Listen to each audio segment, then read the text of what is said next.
Hello everyone. In this video, we are going to solve our next HackerRank challenge, and the title is Finding the Percentage. Okay, so let's start. So let's first go through the sample input and output. So see here. So first user will enter one integer. Okay, 3. 3 means a count of student, guys. So 3 times we should ask user what is the name of student and the respective marks. Again, name of student, respective marks. Again, name of student and their marks. Okay, everything separated by space. Okay, so 3 means 3 times we should ask user to enter name and marks. Next, one more name user will enter. So whatever the name user will enter, the average marks for that user we should return. So this is the average marks of this user. Average means the sum of all these marks divided by the length. Length means count is 3 marks. 3 are there, right? Count. 52, 56, 60. So 52 plus 56 plus 60 divided by 3.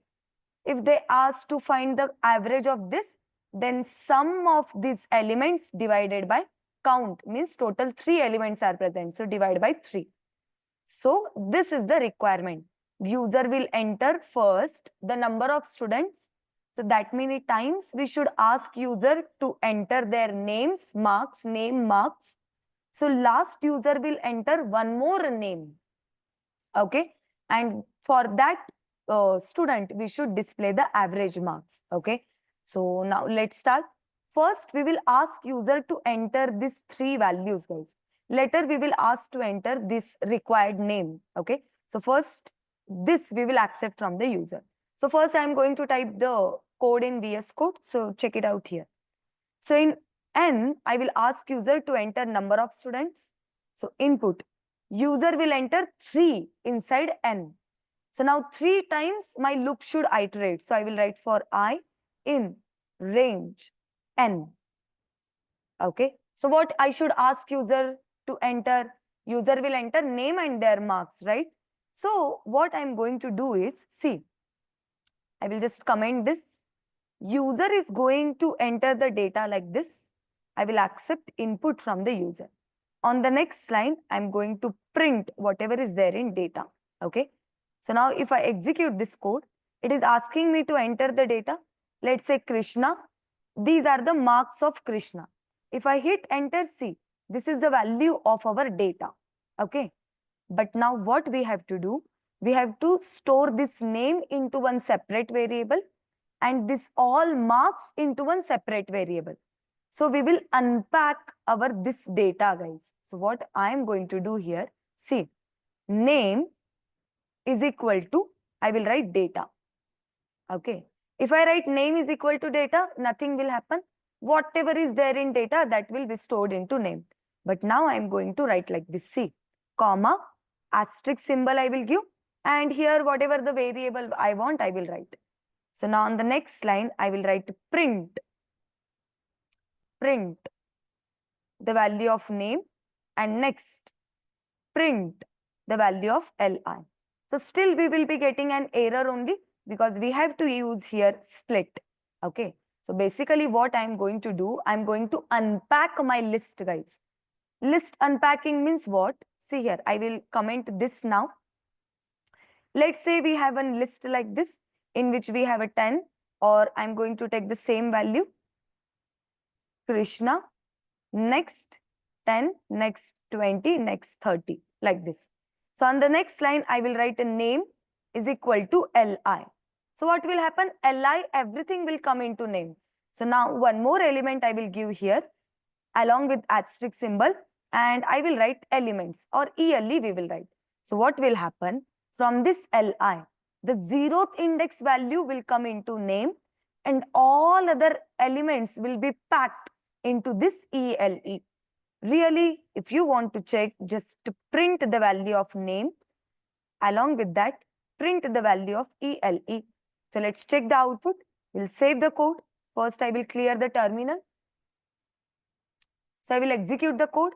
Can you check it out here? See, name is Krishna And in yearly, all other elements of the list it has packed. So here we have unpacked our list, guys. Okay, in LI we were having these elements. So the first element will come in name. All other elements will be packed into ELE. Okay, so the same logic I'm using over here. I'm accepting the data from the user, right? So this I'm converting it into list. So whatever the data user will enter, so that will be converted into list like this. Okay, space separated elements. Multiple times we have used the same logic. Okay. Now next what we are doing, that list we will unpack. The 0th index value will come in name and all other elements will come into li. So let's check it out. We'll save the code. I'll clear this.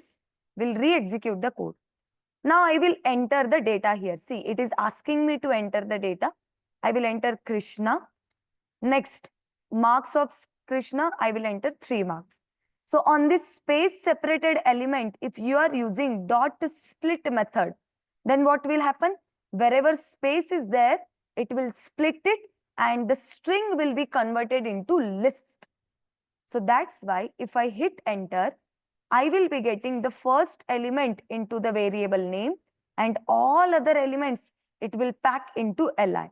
So let's check it out. See, in name I am getting Krishna and all other elements it has packed into li. Okay, so now I am going to clear this.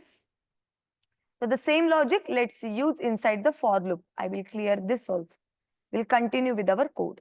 Okay, so now inside this I will ask user to enter the data. Input dot split. So now user has entered the data. So now whatever the data user will enter, here only we will unpack it. 0th index value we will collect it into name and all other elements we will pack inside marks variable like this. Okay. Okay, done. So now what we will do? We will create one main dictionary, guys, or main list. So li is equal to, this is my empty list, or we will create dictionary only, let it be. D is equal to, this is my empty dictionary. Now in this dictionary, I am going to add all the names of the student and their respective marks. So how to add? First, all the marks we have to convert into integer, guys, because all the marks will be treated as a string value. So I'm going to tell here marks is equal to list of map. Inside this, I'm going to pass our marks array. First method is float and the next method is marks. Why float? You will understand because in the requirement they have asked float, guys. Okay, we have to sum up all the marks and calculate the average and return the final float value. So I have converted all the marks into float from string. Okay. So now on the next line, I will write D of name is equal to marks. Okay. So whatever is there in name, so how the values will be added? See, the name was Krishna and the value for Krishna will be list. Let's say 50, 60, 70. So the next value user will enter, let's say Priya. The value for Priya will be a list, guys, 40, 60, 80. So this is what we are doing. User will enter the input space separated, but we will store our data into the dictionary in this format. So I am telling D of name means this Krishna will act like key. Marks will become value over here. Okay. So now we'll move towards the next line. So we accepted the data from user. It is present in dictionary.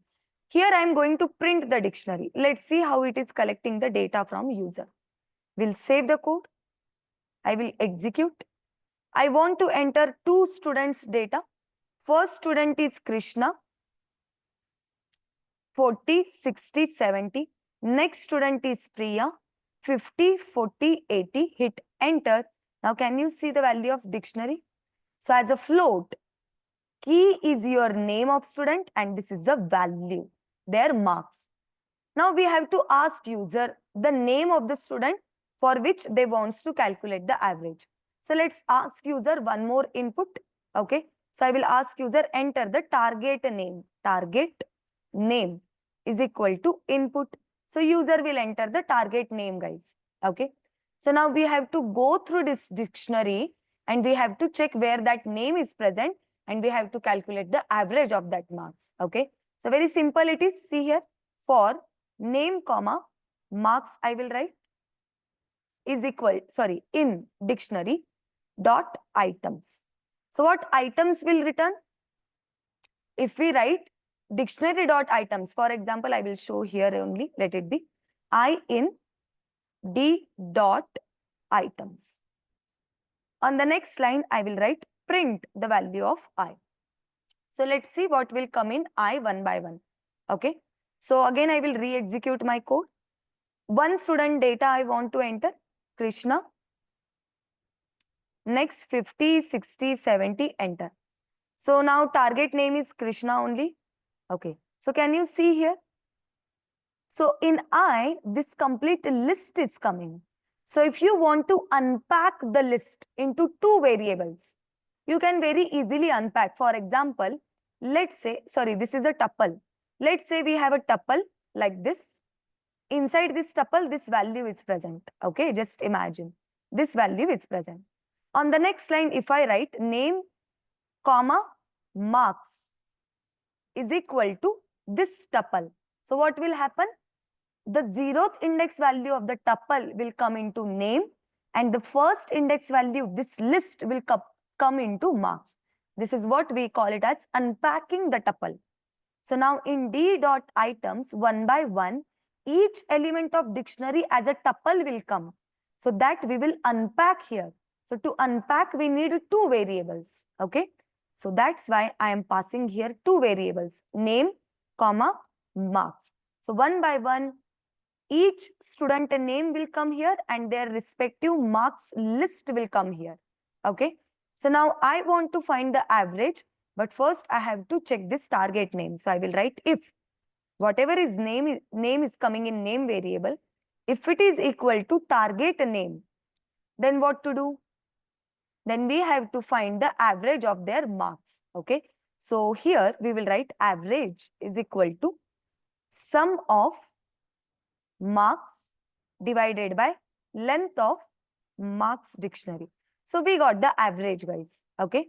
So now on the outside of the for loop, you can print very easily this average. If I save the code, let's execute one more time. I will clear this. So what is the sample input? That sample input from the HackerRank only I will copy. This is the sample input. Copy as it is like this.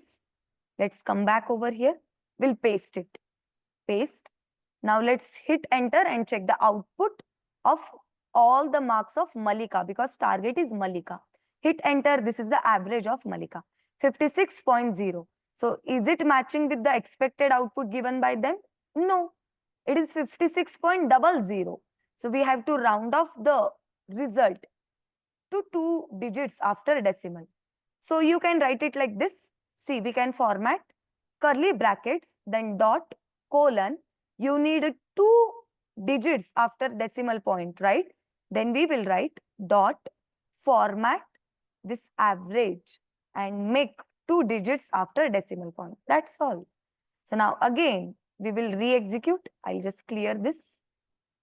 We'll re-execute the code. I will paste this sample input given by HackerRank, hit enter. What I'm getting empty attribute, it seems. Okay, okay. I have just done a little syntax mistake. So we should write it here. So I will replace first colon and then dot. Okay, so slight syntax mistake I did by mistake. So I'll just save this code. Now let's re-execute this code. I'll just clear this. Okay. We'll paste the code. Sample input of the HackerRank. Where it is. Just give me a second. Okay, here it is. So I'm going to copy this. We'll come back to the VS Code. We'll paste it here. Okay. Okay, I have not executed the code first. We'll execute and then we will paste it. Hit enter. See, we are getting the expected output. So this is our whole logic, guys. Okay. So now let's copy paste the logic as it is into our HackerRank platform and let's verify successfully it will execute all the test cases or not. Make sure you will select Python 3 from here. So I will paste it and will run the code. So now you can check all the test cases got executed. I will submit the code. Yes, that's all. So this is your final answer. So if you are not understanding this logic, guys, what you do? Split the code into small code. For example, first you try to understand what is the meaning of this for loop. Okay. So this is just a unpacking of small tuples, guys. So you should know what dictionary dot items returns. Okay. So if you have a basic knowledge of all the concept, then only you can solve this question. Not a rocket science. Just practice little bit. You can do it. Thank you everyone. In the next video, we will solve the next challenge.